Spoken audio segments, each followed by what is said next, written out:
So I just came from the park and I saw two young kids there and they were with their father and mother.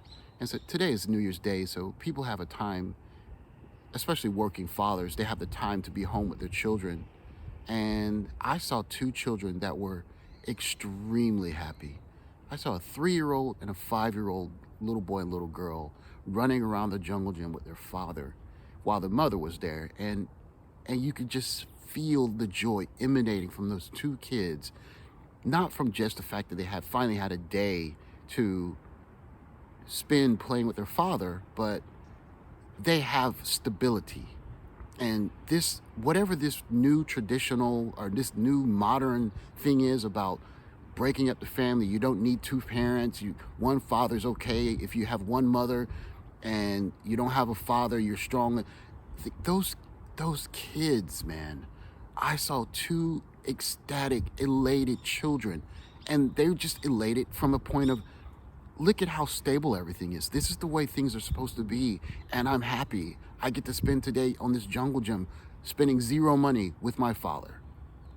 And whatever this modern kind of attack on the traditional family is, I feel moved to the point where I have to make a YouTube channel against it, because this hyper focus on me and what makes me happy is fine if you don't have children.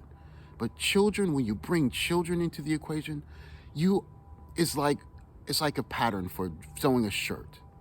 If you have a pattern for sewing a shirt and you lose the pattern, you can't make the shirt the exact same anymore, because you can make a new shirt, but you can't make the same exact shirt. And it's much like the nuclear traditional family. Once you have a generation or two of children who don't understand what a traditional family looks like, how do you teach them how to do that? How do you teach them to negotiate issues with their significant other when they have a fight or something? Instead of just blowing the family up, how do you work through those issues? Because, quote unquote, I'm not happy. We have 2, maybe 3 generations now of I'm not happy, blowing up families, and you have children that are growing up in dysfunctional families, you have a lot of very unhappy women, and you have a lot of men withdrawing. And where does that take a society? I don't know, but I don't know if it's anywhere good. And any man that's thinking that they need to go somewhere where they can have a traditional family is thinking right, because the children will end off better, society will end off safer and more stable, and in the end, those children will understand how to create a family again. We have generations of young children in America that do not know how to build a family. And if you can't build a family, you can't build a community. And if you can't build a community, you can't build a society. And you'll have issues like worrying about going to the store and worrying about people acting crazy when you go places in the public.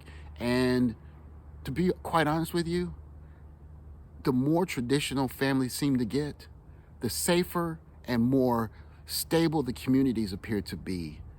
Maybe in the past things were different, but from what I see, stable families, stable communities, stable societies. Until next time.